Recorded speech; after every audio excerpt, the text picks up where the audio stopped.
What country seems dangerous but really isn't? But is a man whore. I had a hermit crab who had a shell that was painted pink with a Powerpuff Girl on it. I had her for a while, and in my 5-year-old mind, I thought she may be tired of her outfit and decided I should change her into something else. I found a cute shell from a collection of seashells I had and decided that was the one for her night out on the town. Now getting her out of her outfit was the issue. I didn't know what to do and didn't want to yank her out, but somehow thought breaking her out would be better. So I got my hands on a hammer, don't know how, took her out to the front porch and smashed her shell open with it, trying to get her out to change her into a new outfit. My dad came out because he heard me screaming after I broke the shell open, and he screamed too, not knowing what to do and what his daughter just did. Long story short, I brutally crushed my hermit crab at the age of 5. This still haunts me to this day, and I feel so much guilt 19 years later. My boyfriend is too angry to speak to me all because I didn't check my phone while I was out. He is upset that I didn't answer my phone while I was at my friend's house. While I was with my friend, he was out at a bar with one of his friends. I had messaged him asking what his plans were for later, and about 20 minutes went by without an answer, so I put my phone to charge in the other room. I didn't realize my phone was on silent, and I didn't realize he was trying to reach me. 30 minutes later, I see 11 missed calls and some messages telling me to answer. I immediately went home, and he refused to speak to me until the next day. When I asked if we could talk, he snapped at me saying that I never listened to him and that my phone is always on silent. Then he went back to giving me the silent treatment. We haven't spoken since, even though we live together. This type of behavior has been a pattern. He doesn't seem to understand that, in all relationships, minor inconveniences are bound to happen. How can I remedy this situation? I looked up boobs in third grade and got everyone's iPad taken away. I don't think I've told anyone this before because it's so embarrassing, lol. When I was in third grade, we had school iPads that everyone in class would use. At the time, these iPads didn't have school controls on them, so you could almost search up anything on them. One day we had indoor playtime because it was raining. So I went to the iPad station and played some games. I realized that I was the only one on the iPads and no one was paying attention. So I looked up words like boobs and naked boobs. Me being the dumb kid I was, I didn't know how to delete search history, so I just turned off the iPads and walked away. Like one day later, the teacher had a class meeting talking about how someone looked up inappropriate things and asked if anyone knew who did it. Literally no one saw me or could remember because we all had peanut brains. The teacher decided to take away the iPads for our whole class for the year. Person next to me on a plane kept violating my personal space. So I blinded her. I was flying in the window seat, because I like looking out the window. The woman sitting next to me reached in front of me multiple times to close the window shade. She never asked me, she just reached directly in front of me to close the shade. I would immediately reopen it, and a few minutes later she would reach in front of me again to close it. It was a noon domestic short-haul flight, so no reason to need darkness in the middle of the day. And absolutely no excuse for violating my personal space multiple times without asking me or acknowledging me or treating me like a human in any way. So I pulled out my book and turned on the reading light, despite there being ample natural light from the open window for me to read. I then positioned my hands in such a way that my watch would reflect the reading light, directly into her eyes. I read like that for an hour, jiggling my hand the entire time, so it would shine the light back and forth across her eyes and be super distracting and annoying. Once we landed and she took her headphones off, I turned to her and said, "Next time you fly, book a window seat if you want to control the window. Or at least treat me like a human and ask me before you violate my personal space. What you did is unbelievably rude." She looked so offended. And naturally she walked to and fro meg. Being a city walker, I easily got in front of her. Then once we were on the moving walkway, I stopped immediately in front of her. Did the same on the escalator to the curb, before flipping her off the entire way to my ride. My boyfriend pretended to break up with me, and he didn't like my reaction. We have been together for 3 years and are planning on moving in together before the summer. Everything was amazing, and I was so excited. He was visiting his family over Easter, and we kept the usual contact and "I love you, I miss you" talk. Then he texted me that he has been having cold feet, and he wasn't sure about us, and it was over. I called him immediately, and he said the same things. I told him we could talk when he got home, but he said it was no use. I texted him later that we should take it when he is back home so we could talk face to face. He wrote, "I am sorry for hurting you, but it is over." This seemed very final to me, so I wrote, I understand. Good luck to you. So I haven't tried to contact him. A few days later, he called and I didn't answer. Then he texted me to pick up, but I didn't. He came home yesterday and immediately to my apartment, and he was so angry. It was a joke, but he was hurt over how indifferent I acted and giving up so easily. He yelled some more, then left. I am very heartbroken now. I just believed him and acted accordingly, but he thinks even if it was true, I should have been more devastated that a beautiful relationship of 3 years has ended and that it deserved better than my okay good luck text. I didn't fight enough for the relationship. What was a red flag that made you stop talking to a person immediately? 1. I told a guy I only had time for a coffee date because I had a study group to attend. He kept trying to extend again and eventually asked if I would go watch a movie at his place. I said, no, I have to leave now, and he knocked on my car window so I'd roll it down, then refused to let go of the top of the glass. I had to pull away slowly with him still holding on. Study group laughed when I told them why I was late. He didn't get a second date. 2. My coworker told me he knew his wife was having a seizure at work. Drove to her job, retail grocery, asked where she was, they told him she hadn't shown up. So he knew she was in her car, but he decided to shop around a little bit before finding her. By the time he got out to her car, someone else had called an ambulance and was helping her. I haven't been able to look at him the same. 3. She insulted my job, while not having one, and made fun of my hobbies, all while I was letting her stay at my place for a few months rent-free. The audacity of some people sometimes when they judge others for having things they don't have. It boggles my mind, honestly. I hope you were able to kick her out of your place quickly and easily. Somewhat similar, I stopped talking to my best friend of 13 years because she laughed and said, "What a fucking loser," when I told her my boyfriend drove a Kia. She's 24, doesn't have her license, and she's never driven a car before. She doesn't have one of her own, and neither does her boyfriend.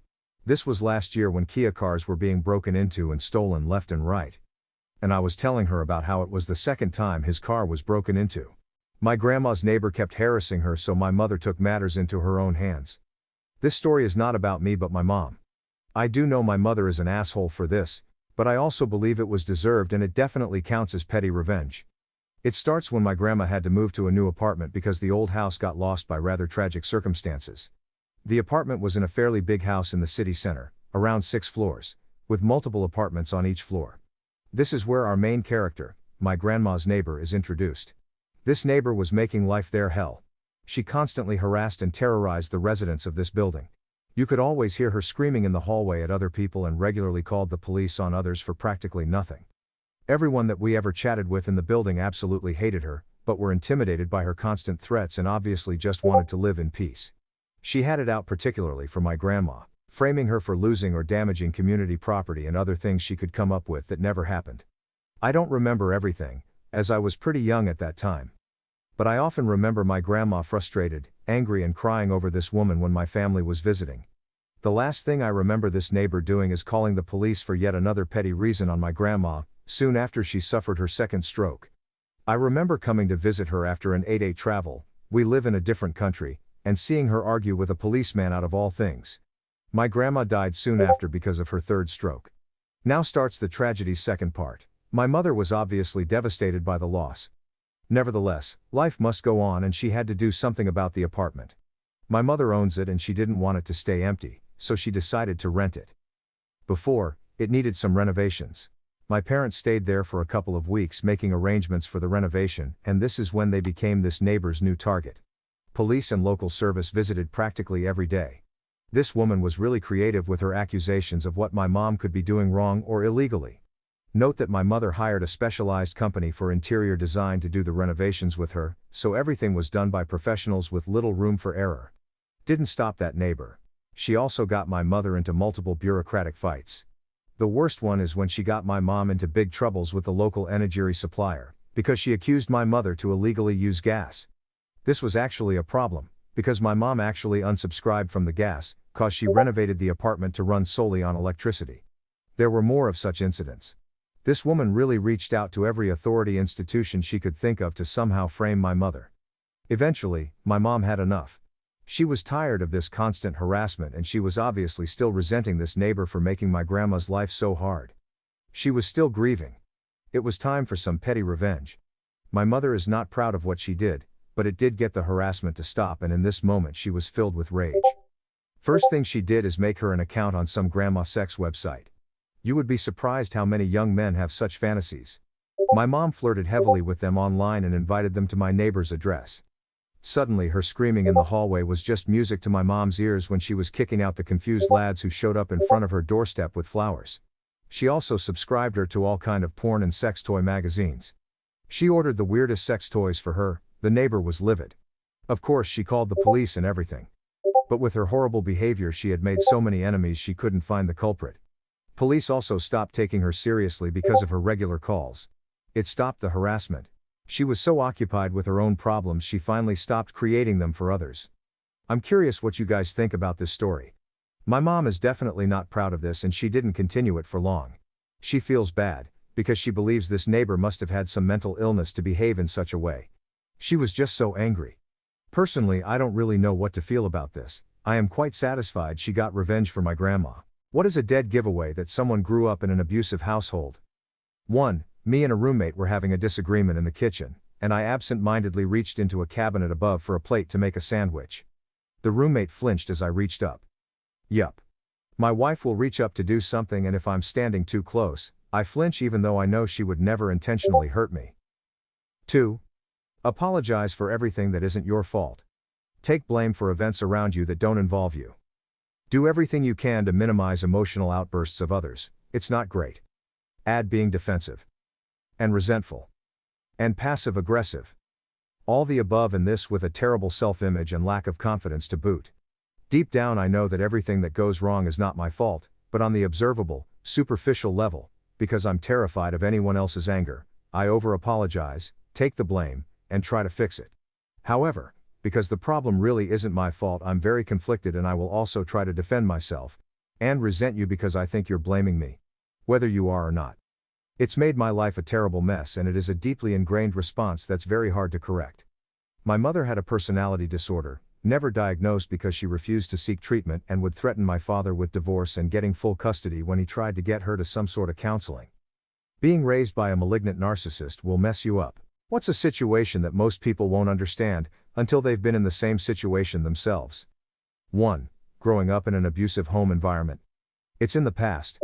Forget about it. No. It gets imprinted on your brain. My dad had serious anger issues when I was growing up. I'm sure he still does, but being able to communicate with him on an adult level and not living with him and being able to pick and choose what parts of my life he sees, definitely helps moderate his emotions. You learn the body language. You learn when they're about to explode, and you can only do what you can to minimize the chances of them exploding at you. Not that listening to dad going up shit at my brother most days was much better. TBH, I became a people pleaser. Some people call it the fawn. When I saw the signs, I'd become as small and quiet and invisible as possible. It definitely helped take the heat off me as a kid. Unfortunately, this is baked into me. My girlfriend is amazing and for the most part treats me so well, but she does get stressed, from work, financial worries, etc. I recognize the body language. My lizard brain just tells me, the bomb is armed, and ready to blow. I become small, quiet and invisible. I leave him well alone and let her calm down on her own. This upsets my girlfriend more. She told me that he hated how I'd treat him so coldly when she was in a bad place. When what she wants most in those moments is for me to hug her, and hold her and tell her I love her and that I'm there for her. I've explained why I unintentionally treat her coldly, and I've promised to treat her how she needs when she's stressed. So now, I recognize the body language. Lizard brain sees that the bomb is armed, and I have no choice but to go towards the bomb, put my arms around it and kiss it. It's fucking terrifying. It's against every instinct in every part of my body. I don't think this will ever feel safe or normal to me. I hate that such normal social responses will always terrify me. 2. Taking care of a parent with dementia. Been there. Plus, people don't understand that when our dementia-suffering parent dies, the overwhelming emotion felt by the caregiver is not sadness, but relief. Relief that our loved one is no longer suffering, relief that the hardship of caregiving is over. The sadness already took place. We already underwent an extended grieving process while they were still alive, as our loved one disappears bit by painful bit. 3. Being disabled. A friend was diagnosed with MS last year, and when he saw me afterwards he just said, "I get it now." And I felt so sad. We want to be understood, but not to that extent. 4. What it's like to be homeless, and how easily one can end up homeless, and how difficult it is to get back on your feet. Yup. My father died, my brother became a deadbeat drug addict, and my mother got strokes and dementia. It took me 36 months to get a place again. If you could telepathically say something to all 8 billion people on Earth, what would you say? 1. You're the chosen one, don't tell the others. 2. I would count down from 1,000. The resulting hour or so of absolute chaos and panic would be hilarious as I get closer and closer to 0. 3. Why have the sacrifices stopped? I'm hungry. 4. Don't do it. Could save some lives. Could stop some petty crime. Could prevent a perfectly good wedding from happening. Who knows? Results would be interesting. 5. This one would just confuse me. I think most of us don't actually do anything weird or shameful when no one is watching. Like for me, it would just be the embarrassment of the fact that I talk to myself pretty much non-stop. And that's just embarrassing, not shameful or anything. My best friend claims he wants to marry me one day, but is a man whore. For some background, I'm F19, and he is M19. We go to college together and have been best friends for a few months. He has always been super sweet to me, and has always been there for me when I need him. Up until recently, everything has been strictly platonic up until I decided I was going online for the remainder of the semester. We were hanging out per usual and were taking a nap together. We then somehow ended up kissing and later that night did some stuff together but didn't sleep together. He isn't a man who will be tied down anytime soon. His body count is 56 and I only see it going up while mine is relatively low and I intend on saving my next body for marriage. The last relationship he was in was a year ago, and he cheated on her 46 times, but claims he would never cheat again. The next day we were talking and he asked if think we would work out. I said yes, and he agreed. He then stated he always thought that would marry me one day but was scared to ruin our friendship. That night, he took my hair out and put my hair tie on his wrist. I left for home the next day. He isn't a big texter or caller, so we rarely get to talk. We called and he told me he slept with another girl, which really hurt. I asked him why if he wants to marry me one day. He still is sleeping around, but he stated he is enjoying college and is too young to be tied down. Yes, I don't want to date him anytime soon, but it still hurts. On our last call the other night, he was showing me how he still had my hair tie on his wrist, then laughed at the fact that he slept with a girl with it on 2 days prior, then said that him and I are basically dating, which I followed with saying no, because then you would be a cheater. He asks me what I would say if he asked me out, and still says that he wants to marry me and have a family with me in the future. Which messes with my head and honestly is confusing F. He states that when he wants to settle down with me, he would never cheat and will constantly buy me flowers. He is also now saying he doesn't like upping his body count but doesn't know how to say no.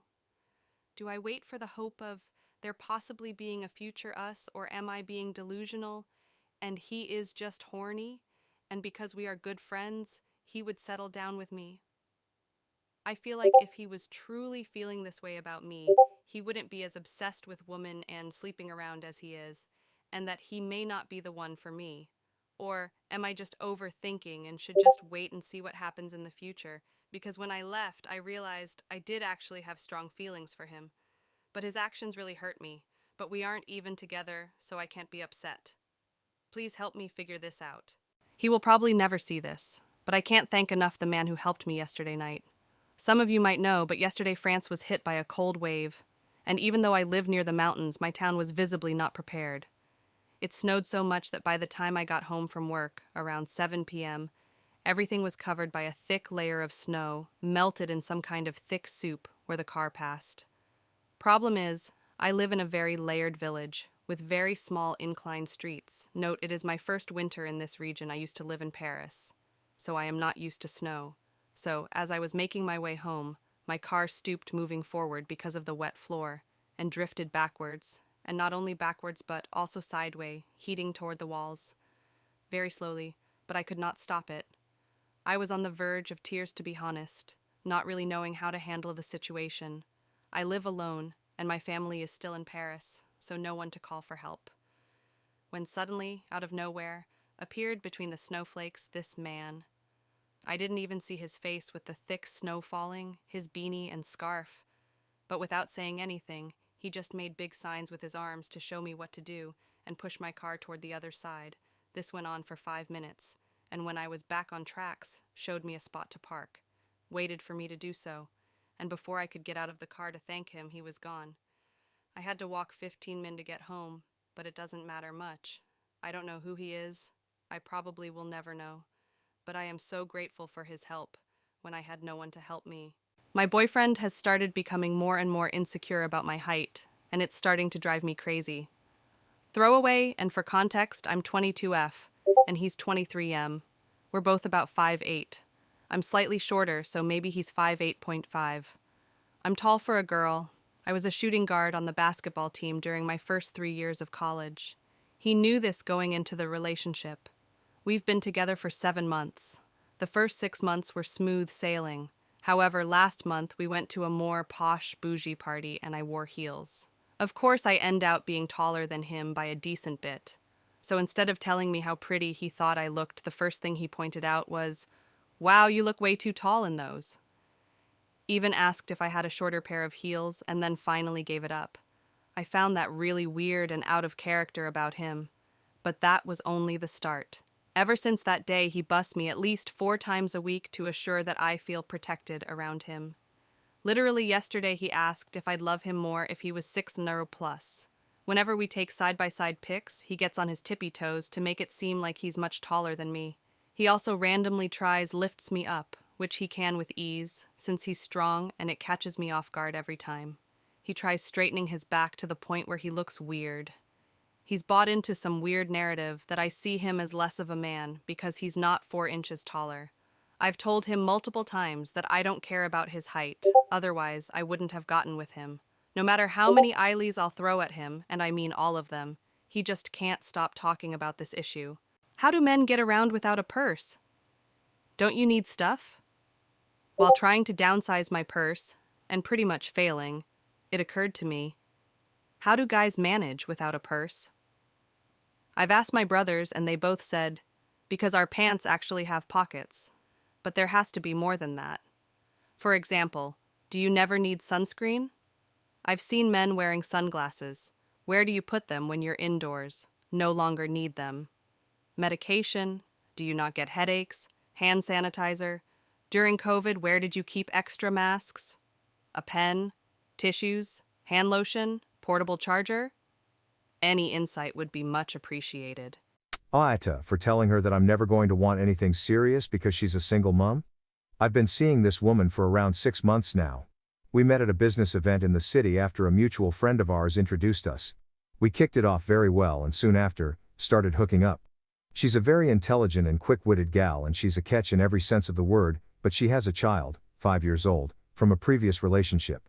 After our first night at my place, she asked me what the deal was with us. I said that I'm not looking for anything serious and she said the same, so we agreed to just keep our relationship to casual sex. I have nothing against single mums, more power to them, but I would never have a relationship with one. Too much baggage emo, but that's just me. Last night we were having a chat over a glass of wine at my apartment and she asked me if I wanted to take our relationship to the next level. I said no, I never really gave it any thought. I'm happy with what we're doing now. She said that she really liked me and wanted something more out of it than just casual sex. I told her that I wasn't interested in anything more. If you want something more, you'd have to pursue that with someone else, she said, but why? We get along really well, we have the same interests, similar outlooks for the future, marriage, kids, etc. I said yeah, but I just don't think we're compatible. She kept pressing me over an explanation and I told her that I didn't have one. Sometimes a no is just a no and that's that. She continued to bug me about it and then finally I just told her that I would never consider anything serious with her because she has a child, with another man. I don't want to be a father and raise a kid that's not mine. I don't want your ex stuck in our lives forever. If I ever have kids, which I want to, it'll be with a woman who only has my children. She got very upset about all this and perhaps, I was a bit harsh in my delivery, but that's only because I was agitated from her pressing me. She started crying and said that she felt used and betrayed, but I never promised her anything. We literally agreed to keep our relationship to just sex. I don't see how I did anything wrong here. I don't think I led her on at all, but she insisted that I did her wrong. Man, what did she do to make you realize she's the one? Loneliness. My now wife completely tanked our first date. There were layoffs at her company, her best friend had just backstabbed her, her family was having issues, etc., etc. On the one hand, I appreciated her authenticity and courageousness to just wear her heart on her sleeve. On the other hand, the entire date was just one huge fucking red flag. I was also going on a lot of dates looking for a long-term fit and was nexting girls left and right, if I didn't feel like a second or third date was necessary, as I really wanted to be intentional about getting into a relationship. I had my guard up and was ready to cut it if it went south, but I decided that she was having a bad day and that there was something there and I wanted to give her a shot on a second date. I had shared on our first date that, growing up, I loved those microwavable pies you could get at gas stations and especially loved apple. When I showed up for our second date, she had a gas station apple pie waiting for me as an apology for the first date and bam, we were off. Knew I wanted to marry her after our third date. 2. I woke up with a headache in the middle of the night. She got up, brought me ibuprofen and grapefruit juice, which is my favorite non-caffeinated beverage. That was a type of thoughtfulness I had never experienced. Anyone can give you your meds, but she wanted to comfort me, not just fix me. What is normal now but won't be in 25 years? 1. We're slowly seeing paperwork die out in hospitals as nurses.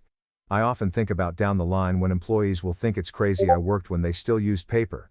Everything is online now. 2. I've had the opposite experience at pregnancy appointments. I'll fill everything out online and they still make me fill out 7 pages of the same info in person. 3.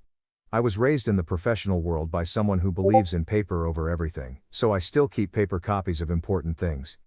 But most of what I do has to be online because I work for a school. And our school and district is pushing to do almost everything online. 4. And that's why there is business continuity management as a discipline. It does not have to be elaborate and a backup to every little thing. But putting some thought into, what would I do? When there are disruptions to critical processes, is a key part of that. 5. Hopefully family vloggers. Isn't it crazy how smoking tobacco is still taboo but the nicotine vapes took over like a storm? One of the worst things over the past 10-15 years was nicotine becoming cool again. I reported my dad to the cops today, and I am starting to regret it. I, 17, reported my dad to the cops today because I was angry that he yelled at me. My dad is a weed and an alcohol addict, and often goes through these massive mood swings where everything makes him angry and causes him to yell. Today, he flew into one of his moods after he picked me up from my mom's house because I cut my hair myself. I got really angry, so I decided to anonymously report his weed growing, acting like I was a concerned neighbor. It's been an hour and nothing has happened yet, but I'm starting to really regret it because he could get fired from his job because of me. I also don't want him to find out that it's me who reported him. How to tell a friend he's throwing away his future. For context, I, 33 male. Have a friend that I've known since middle school, 33 male. That has never worked a day in his life. He has no license, no degree, never dated, doesn't own a phone, and doesn't even have a bank account. I've given him some talks about applying for jobs in our small town, and just recently, our mutual friend offered him a job as a cashier, but he always says no and will get extremely butthurt. He'll go MIA for literally months. He uses the same excuses. I have no car, how am I supposed to get to town? I have no phone, so how are they supposed to call me? I know I have to work eventually, so I'll just do it when I'm ready. It seems he's only interested in learning Japanese, drawing, anime, and playing video games like 12 hours a day. His mom seems to be an enabler, like buying him all the latest games, a high-end PC, and PS5, etc. They aren't a rich family either. Dad unemployed and mom does housekeeping at the hotels. So I'm just wondering, is there anything I can say or do to get him out of this situation? He's been to therapy and they said he was depressed and that's about it. He stopped going and can't afford any more sessions. Any suggestions? So I was a waitress at a white tabletop restaurant for 3 years, starting at the age of 19. I only worked breakfast shift. I had a table ask for grapefruit juice, and it was the last of it that we had. I poured it into the fancy stemmed glass in the kitchen and noticed it was kind of dark, and I started wondering if it had gone bad, so I literally dipped my tongue into their glass to taste it and see. It was fine, so I just proceeded to deliver their drink to their table without saying a word. It haunts me to this day that I literally tongued someone's drink and I still can't figure out why I didn't just get a spoon and taste it that way. So I have been dating a woman for 5 months and everything has been great. Recently she had a falling out with her best friend, and her best friend told me a lot of crazy stuff out of anger. Apparently before we met, she already knew about me, stalked my social media, found out about my exes, my family friends, and tailored herself to be my ideal type. For example, I found out she is naturally blonde, but prior to us meeting she dyed her hair dark, like my exes. I also found out that her meeting me was planned out, but this entire time she made it seem like we met by chance, and that is what I thought. Her ex-best friend showed me a bunch of proof, so it's not a matter of whether or not it's true. I just don't know where to go from here. The relationship is perfect, but I'm not gonna lie, it's kinda creepy. What would you guys do? What country seems dangerous but really isn't? 1. Zambia and Botswana. White guy gets lost following his satanic damn Google Maps and winds up in a Zambian shanty town. Got out to ask directions. Everyone speaks near fluent English and are super helpful providing directions. Have to be comfortable with the occasional Emperor Scorpion migration though. 2. Vietnam. For a lot of older Americans its symbolism outweighs the changes it's gone through over the past 50 years. A few years ago my cousin was traveling through Southeast Asia and had to reroute her trip due to some instability in another country, and her uncle and I had a good laugh about how she was like, just to be on the safe side, let's go to Hanoi instead. 3. Jordan. Surrounded by danger, at least. Incredible country, with kind people. I would love to go back. It's a beautiful country with generally really great people. The biggest danger is that you'll gain so much weight. Whenever I went to dinner with locals I literally had to fight off some grandma mother trying to sneak food onto my plate. I once made a woman cry because I couldn't eat a fourth full serving of Mansaf 4. Rwanda is extremely safe. That is nuts to me. I'm old enough that a friend of mine in grade school fled the genocide there. I never even thought to look if it's a visitable place these days. It seemed like such a scary place at that time to a small kid that I just never imagined people vacation there. Good reminder to me to check back on my biases every 20 years or so. I was a janitor and lived rent-free in the janitor's closet. I worked as a janitor in a school. There was a dedicated janitor's closet which was quite spacious. After I had finished vacuuming all the classes in the afternoon, I had to turn the security system on and leave within a minute. There was a caveat, though. The front gate and the dedicated janitor closet were exempted from the motion cameras. I couldn't justify or afford spending half of my paycheck a week for what should be a human right, shelter. So I did what I had to do and simply lived in that closet. I saved over $20,000 in rent, I installed a mini fridge and an air fryer, and had quite the time. The contract got changed, so I lost that gig. I feel a bit bad for freeloading off the school, but the government can provide insulated sheds to all of its citizens for a few billions, but would rather spend much more on war and overinflated salaries for its oligarchs. I wouldn't do it again. Best commute ever, though. AITE for breaking up with my girlfriend for ruining my marriage proposal. A few weeks ago, I, 39 male, had planned on asking my girlfriend to marry me. Basically, the plan was to spend the day together doing things we both enjoyed, and then in the evening, I had booked a special dinner and stay at a place at a historical inn. I had let the restaurant know my intentions and everything was set up and ready to go. We arrived in town for a train ride earlier in the day around 10 a.m. On this train ride they served a few different drinks, wine, beer or whatever. Since I'd planned on having a few later in the evening, I didn't have anything to drink at that time. During the entire ride, my girlfriend decided to have more than a few drinks. We've had some issues in the past regarding her drinking, urinating on my couch in her sleep, falling down drunk in front of my 4-year-old daughter, hiding alcohol while I smelled it on her. But I figured as long as it was under control, it'll be all good. I'd been very patient and understanding for all of those previous alcohol-related issues. After the train ride we decided to go for lunch, which resulted in more of her drinking, and this time me saying something telling her to take it easy. Well, that didn't happen, she just continued to keep going.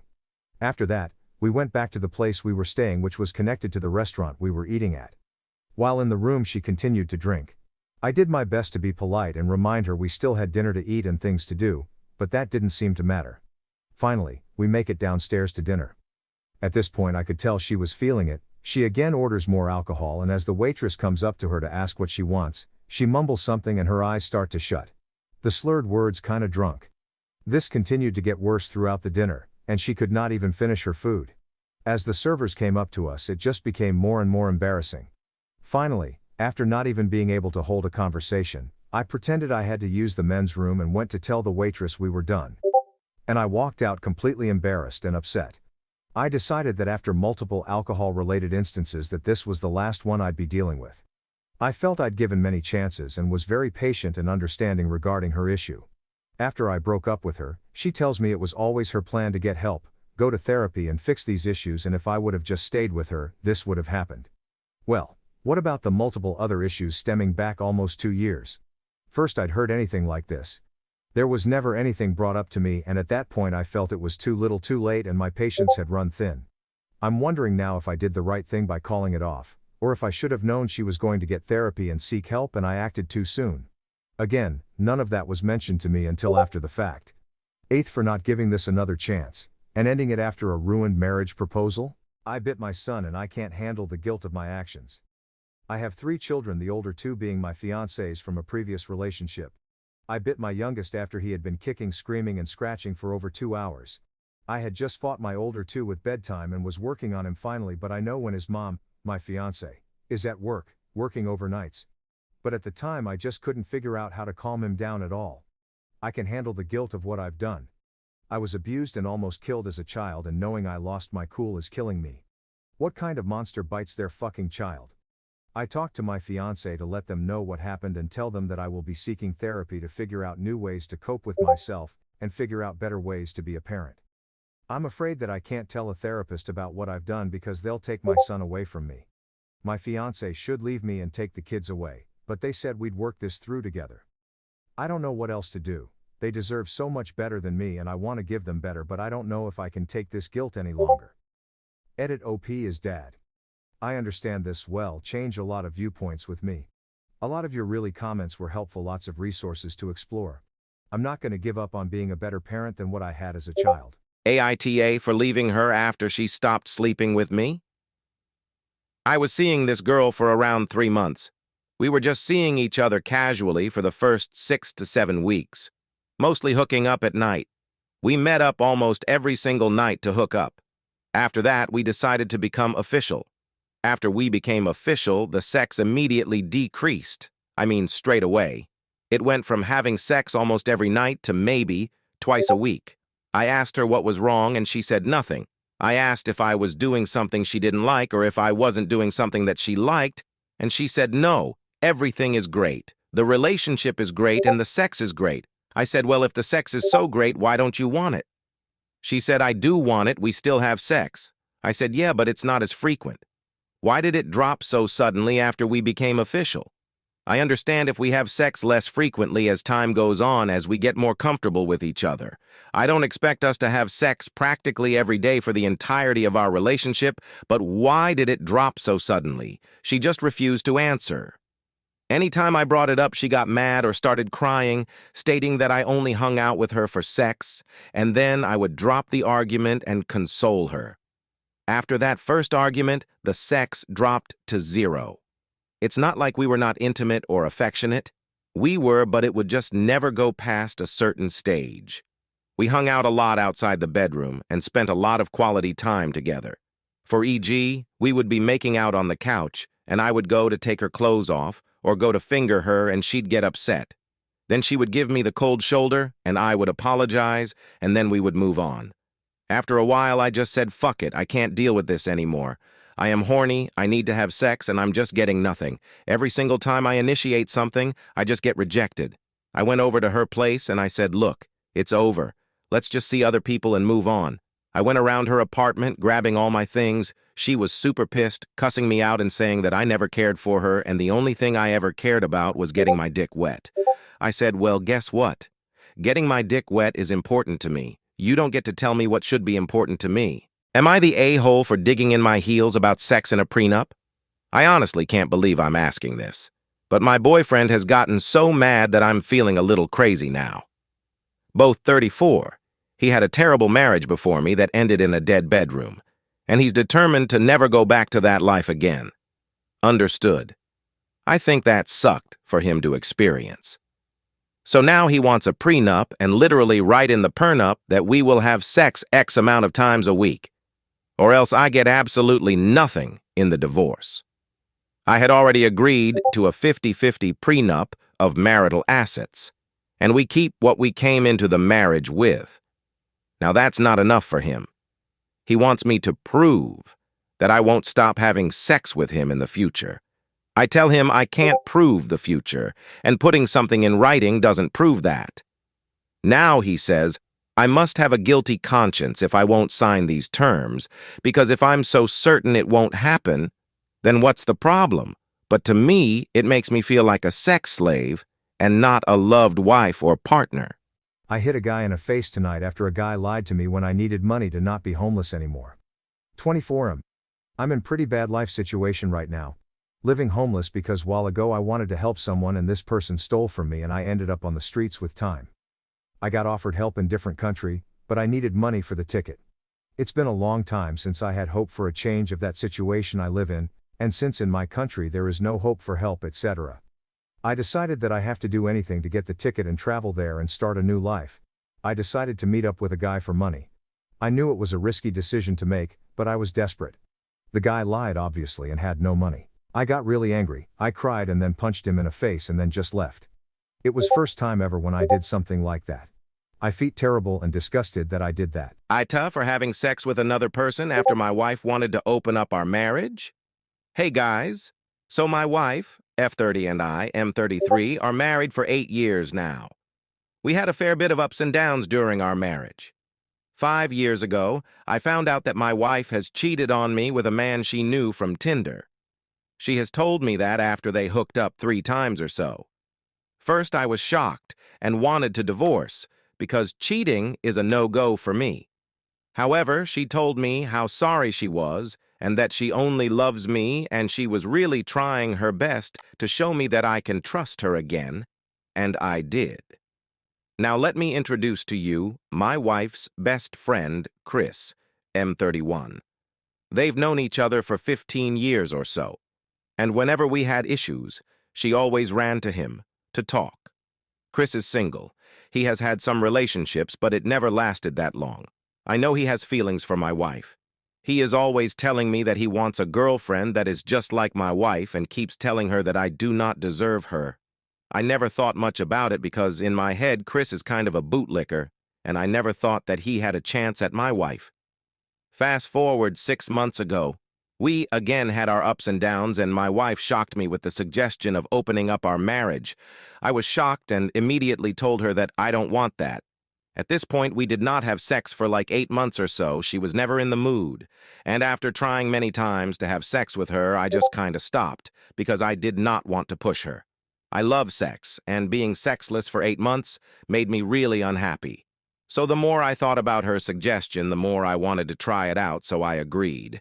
She was baffled at first, but in the end we both agreed and made up some rules which involved: there are no feelings involved either from us or the person we have sex with.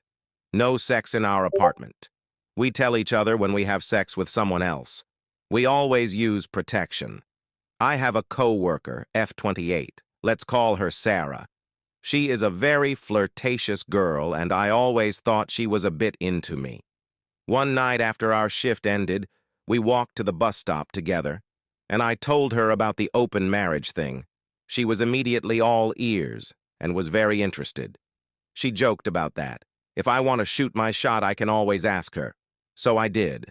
I told her about the rules and the feelings thing. She made it very clear that she finds me sexually attractive, but that there are no feelings.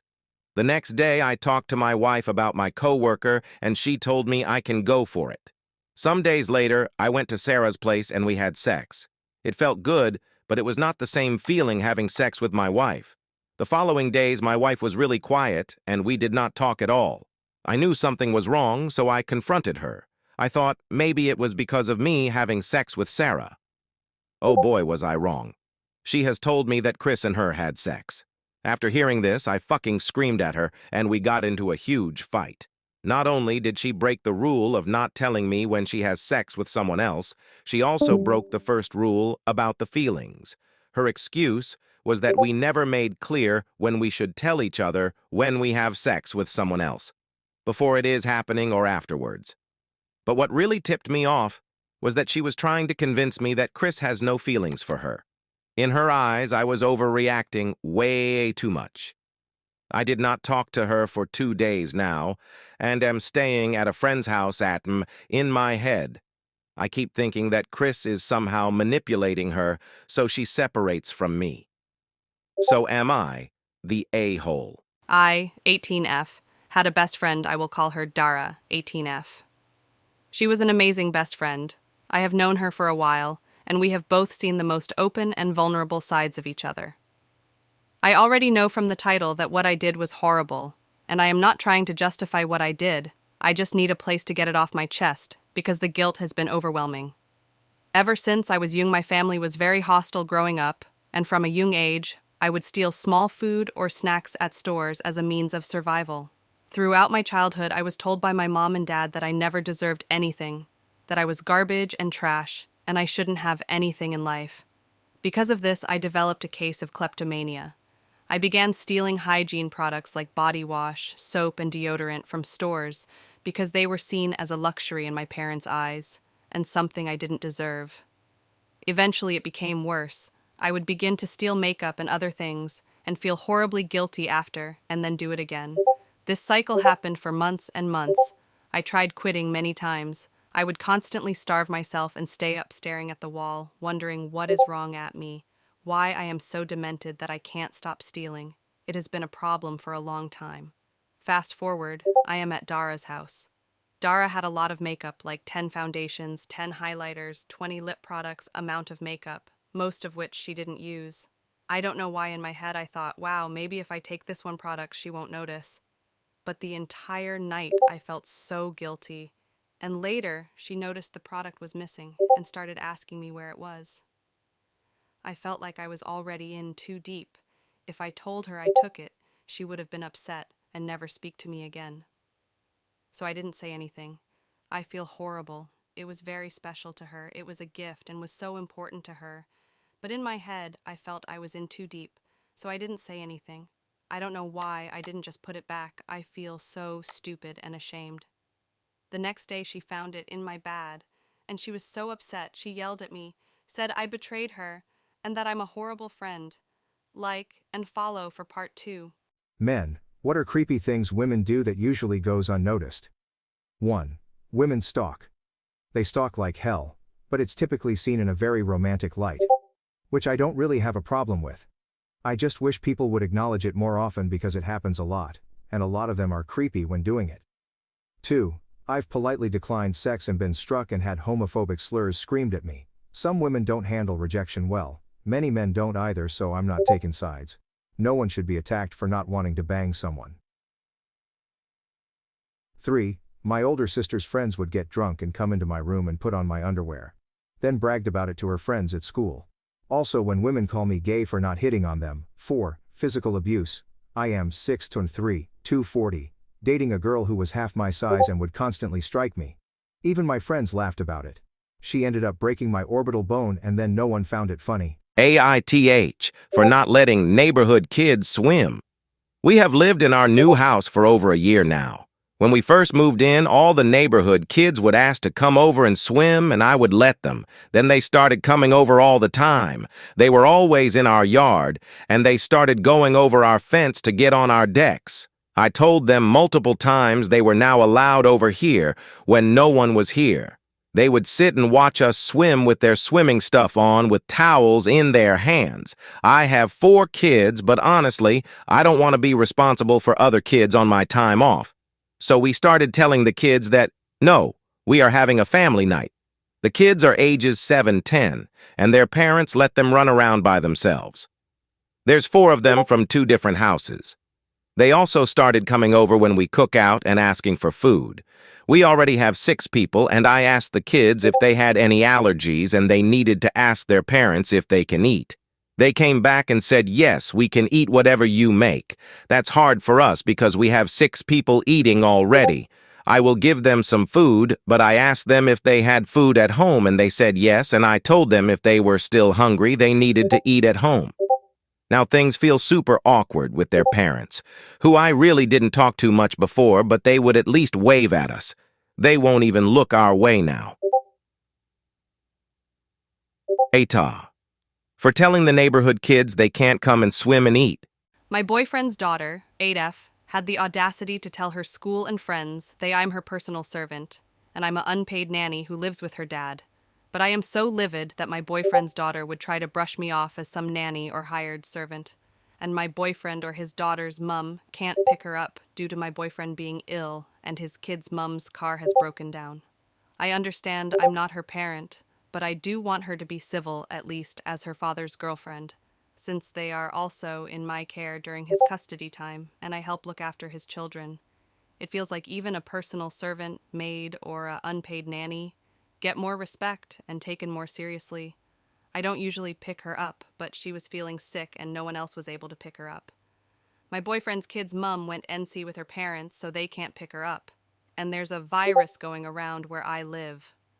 So that's why a lot of people are poorly and unable to pick her up. His parents are in United States. My boyfriend does do something about her behavior, tells her off, and she's even in therapy, and we change therapists too. But I still can't believe she would disrespect me like that regardless. I decided I didn't want to put up with her disrespect, and I want to not pick her up anymore if she will continue to disrespect me. But I feel bad about leaving a sick child at school or burdening her maternal grandparents and my boyfriend. Wibta.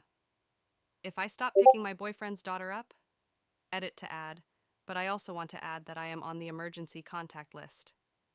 Apparently, she got this idea from a post on social media where a girl referred to her step-parent as her personal servant because one of her cousins uses Reddit. Most of her cousins are older. And she overlooked at the post and thought it would be funny to do it to me as well. Edit. For anyone wondering, Chase was poorly because the temperature is going really low in the UK where I live, and he caught a bad cold as a result, which left him really weak, coughing badly, headaches and stomach cramps, and felt too weak to move around a lot so he couldn't drive. Otherwise, he would have picked her up himself if it was just a mild cold. I left my ex-wife after 10 years of dead bedroom. I left as soon as my youngest was 18, and I didn't hide my happiness while doing it.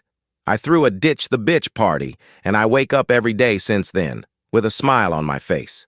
My kids were not thrilled at this and stopped talking to me. I decided not to make amends with them or share my side of the story because I have done my part. I was there till they went to college.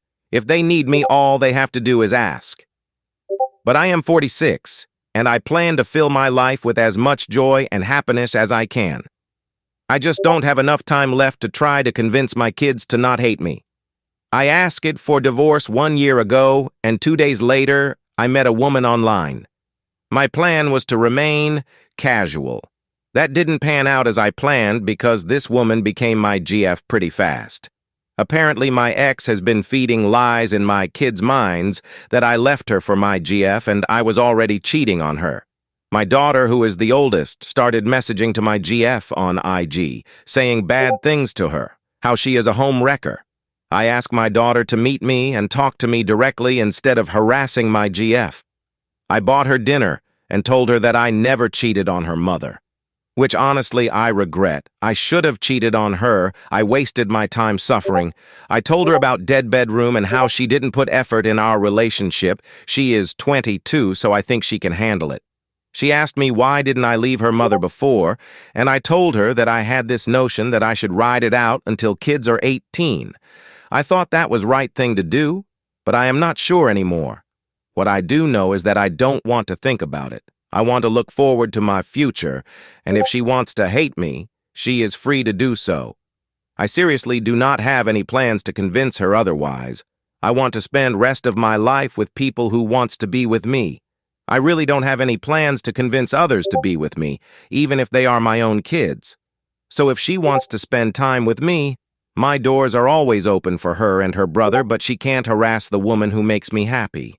If she has so much problem with her, then it's best that we keep our distance. My daughter asked me to give her proof that I only started dating my GF after separation, and I showed her my messages. It took her about a month to process it, but she eventually apologized to my GF and we spent time on together on New Year Eve. As my daughter got to know my GF, she understood how cool she is. They are bonding very well. My ex raged when she learned that my daughter spent time with my GF.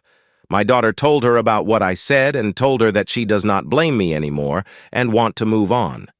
Now my ex is up my ass, sending me nasty messages about how I shouldn't have told our daughter about our sex life, how I am disgusting, etc., etc. My wife came to me with the idea of open marriage.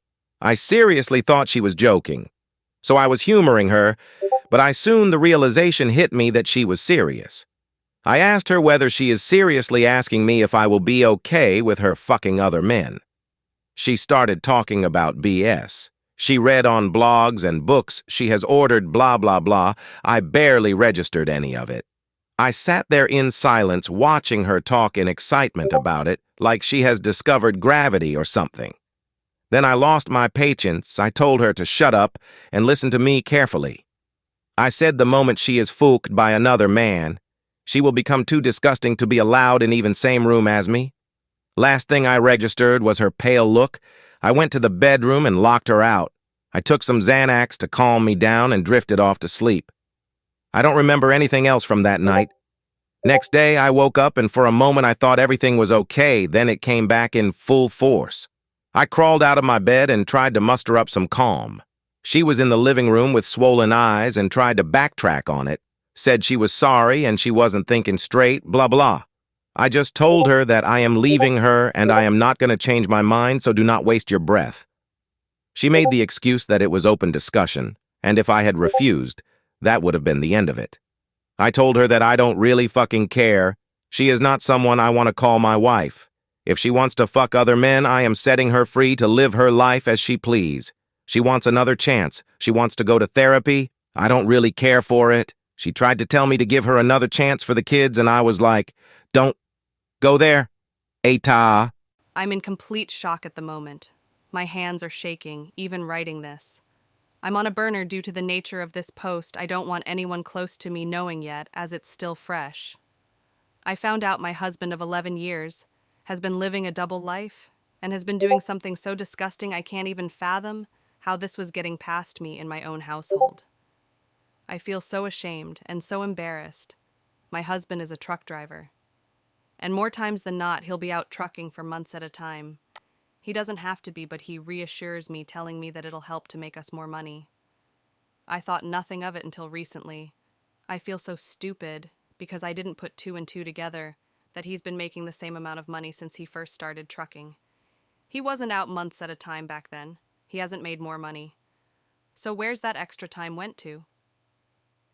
Well, I found out from a friend of his who revealed to me that he's not only been cheating on me with several hookers, but he's been running around and having an affair with his friend's daughter. He's been letting her stay in his truck. I have no clue how old she is because the guy was steaming over the phone. I didn't even get a chance to ask about her age. He came home last night and I couldn't even look at him.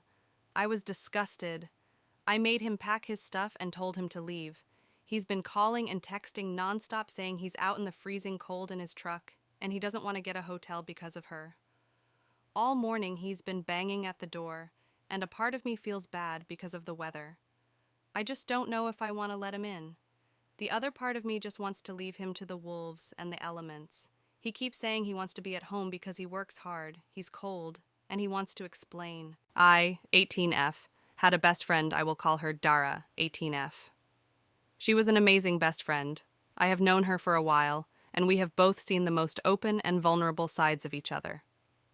I already know from the title that what I did was horrible, and I am not trying to justify what I did. I just need a place to get it off my chest, because the guilt has been overwhelming.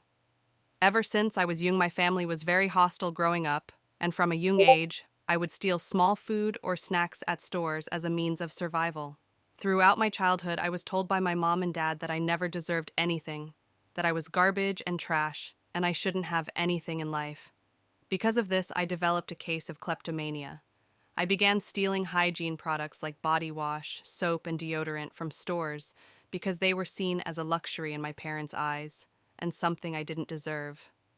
Eventually, it became worse. I would begin to steal makeup and other things, and feel horribly guilty after, and then do it again. This cycle happened for months and months. I tried quitting many times. I would constantly starve myself and stay up staring at the wall, wondering what is wrong at me, why I am so demented that I can't stop stealing. It has been a problem for a long time. Fast forward, I am at Dara's house. Dara had a lot of makeup, like 10 foundations, 10 highlighters, 20 lip products, amount of makeup, most of which she didn't use. I don't know why in my head I thought, wow, maybe if I take this one product, she won't notice. But the entire night I felt so guilty. And later, she noticed the product was missing and started asking me where it was. I felt like I was already in too deep. If I told her I took it, she would have been upset and never speak to me again. So I didn't say anything. I feel horrible. It was very special to her. It was a gift and was so important to her. But in my head, I felt I was in too deep, so I didn't say anything. I don't know why I didn't just put it back. I feel so stupid and ashamed. The next day, she found it in my bag, and she was so upset. She yelled at me, said I betrayed her, and that I'm a horrible friend. Like and follow for part 2. Years ago, early 90s, I was a field service engineer fixing jukeboxes, fruit machines, pool tables, etc. in pubs and clubs around mostly South London.